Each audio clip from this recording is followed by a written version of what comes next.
Yo, has there ever been anything in your life that you deeply cherished? Something that just by thinking about it brought you joy?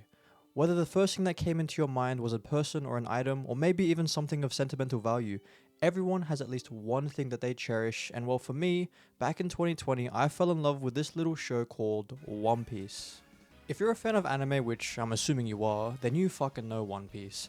The most sold manga of all time, the series that's been going on for more than 20 years, arguably the king of shonen.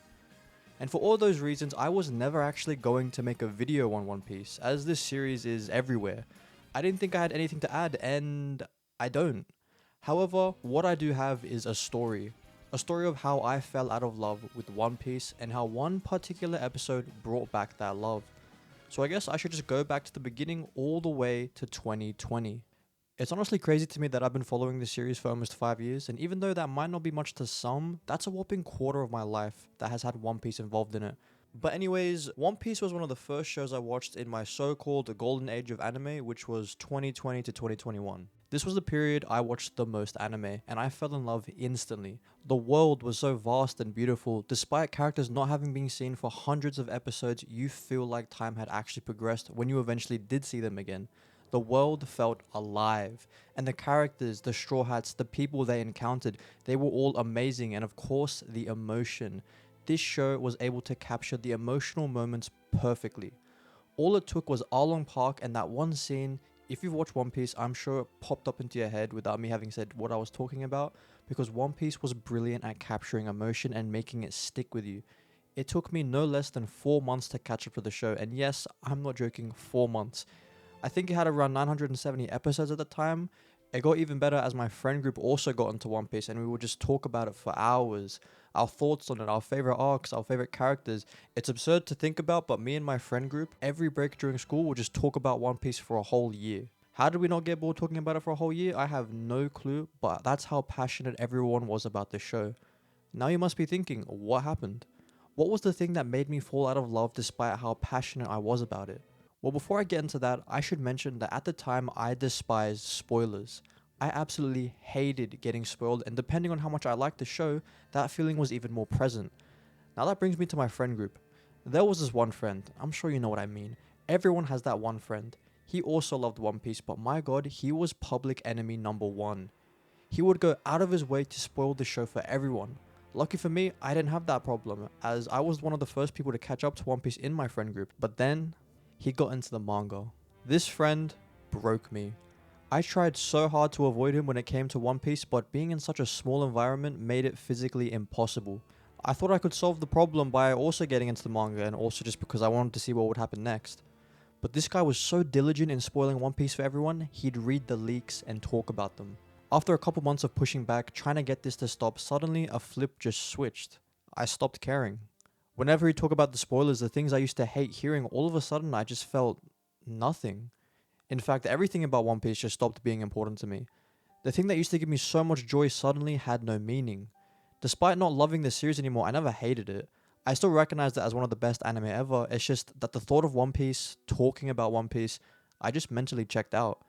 I didn't want to talk about it anymore. Even worse, I'd take long breaks from the series, and every now and then on social media, I'd see the leaks and know what was happening despite being multiple chapters behind. All the feelings I had for it, all the emotions I felt for it just evaporated. Every ounce of joy was gone. And after a couple months, I had this realization that I didn't love One Piece anymore, and I don't think I ever will. A bit over a year later, I had moved on from One Piece.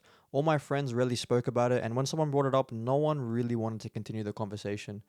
Even the friend who'd always spoil One Piece for everyone also started slowing down. And I recognized that we were still kids back then, and the friend who I saw as the devil incarnate is nowhere near as bad as he was. He's a million times better than he was before, but if you're watching this, then fuck you. And that takes us to April 24th, 2022. This day marks the day where everything changed. By this time, I had kept up with the One Piece manga, but pretty much stopped watching the anime. Even to this day, I don't watch it despite watching 970 episodes of it. That's just because the anime is so damn slow compared to the manga. But on this day, episode 1015 of One Piece came out, and it adapted chapter 1000 of the manga. This episode single-handedly brought back my love for the series. This episode embodies what makes One Piece a masterpiece. The fucking emotion it can bring. I remember when this chapter came out, the consensus was that it was Zite.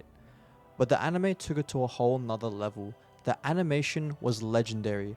The extra scenes with Ace and Yamato were great, and every single moment of when Luffy reaches the rooftop to the end of the episode is the closest thing to perfection this series has shown me. The episode starts off with Yamato telling a story to Momonosuke about their interaction with Ace. It's a story from several years ago in which Ace tells Yamato about Luffy and how he's going to become King of the Pirates. This first half of the episode exemplifies the parallels between the King of the Pirates, Goldie Roger, and Luffy. How the exact words that Luffy said as a kid, Roger also said 2 decades ago. One thing I want to add is how stunning the visuals are. Not just with the amazing animation, but how it uses animation in its storytelling to add that extra effect. Intertwining Ace's story and the story that Yamato read in Oden's journal, basically telling both the stories at the same time and having Kid Luffy run into the scene with the blue highlights cutting into the red highlights of the past, as if to signify that he'll be the one to shape the future as foretold in the journal, that in 20 years a new era of pirates will arrive to forge a new path. This was a perfect segue into the second half of the episode. As we're being told of these new pirates, we physically see one by one each of the new era pirates reach the top of Onigashima, starting with Kid and Killer, then Zoro falling from the sky, Lord teleporting into frame, and last but not least, Luffy reaching the end of the stairway to the top of Onigashima. The way they show off the Emperors, Kaido and Big Mom in this scene are phenomenal. They really feel like a looming threat. The framing, the lighting, it really shows how menacing Emperors in One Piece are. Then with Oden writing in his journal that if he dies, this new era of pirates will be the one to take out Kaido. And to add extra effect, we are once again shown Oden's death in the boiling pot, and to have Luffy walk through the dying Oden, symbolizing that he will be the one to take on the will of Oden and defeat Kaido, was absolute hype. We then watch as Luffy walks towards the Emperors while they mock him. We have Kaido antagonizing him for saying he'll become King of the Pirates, going like, "Hey, what was it that you said to me again? Say it to my face." And Big Mom being annoyed at Luffy for destroying her castle. It's clear that they aren't taking him seriously at all. They're looking down on him and find it hilarious that he's even trying to do something as absurd as take on 2 Emperors of the Sea. We then get this beautiful shot of Luffy talking to Kinemon right before they go to Onigashima, which is followed by what they look like in present day, down to their last breaths. And this interaction between Kinemon and Luffy, him being ashamed and asking if Luffy can take on the task of saving the land of Wano, and Luffy, without even letting him finish, saying that of course he will because that's his friend's country. Everything is just so emotional. It feels like you're getting whiplash from getting hyped, then confused to sad and horror as Kaido presents himself behind Luffy ready to strike. And with Law's help, they're able to send Kinemon and the others to safety. But not only that, Luffy makes an absolute power move by charging his newly formed attack he learnt in prison and knocks Kaido on his ass, and takes that mockery that they were showing him and spits it in their face as he declares that he will become King of the Pirates. Watching Luffy bust into the top of Onigashima and just walking past 2 Emperors without saying a word, actively ignoring them, going to Kinemon and the others all bloodied and beaten up. Keep in mind, these aren't just random villains, these are 2 of the strongest characters shown in the entire series at the time. And this scene really lets you know that. Hell, last time Luffy saw Big Mom was in Whole Cake and he couldn't do any damage to her despite being in his strongest form at the time. And the last time he saw Kaido, he rampaged him with everything he had, dealing 0 damage to him and got one-tapped by Kaido while being fucking drunk. So watching Luffy aura farming them by just ignoring their mockery to check up on his friends was crazy. And when Kaido finally strikes, Luffy zips past him, charging the strongest hit he's ever done with beautiful animation. And to add even more emotion to the scene, we get quick cuts of different perspectives of the last couple hundred episodes, building to this very point. We see Oden's death, the people of Zou proudly proclaiming that Raizo is safe, looking at the death of Pedro in Whole Cake Island, and all the things that happened in Wano. And we get this shot of Luffy and Momonosuke talking as if they're having a conversation with each other, but in actuality it's both their wills being in sync.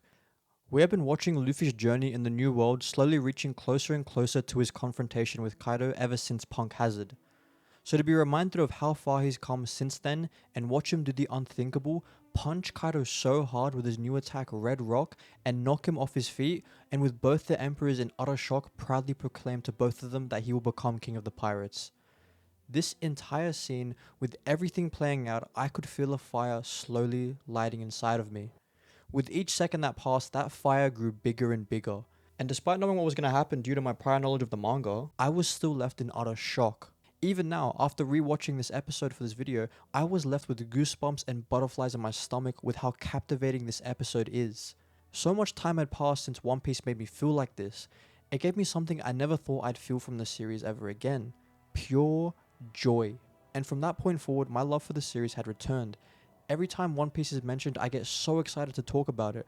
Reading the manga now gets me so hyped, especially with how amazing the final saga is. Like seriously, on a consistent level, this is the best One Piece has ever been. This episode made me recall my journey throughout the series. I started to remember how I felt watching Luffy put his straw hat on Nami and the significance of what that meant. Or when Luffy and Usopp had that fight and how distraught I felt when Usopp left the crew.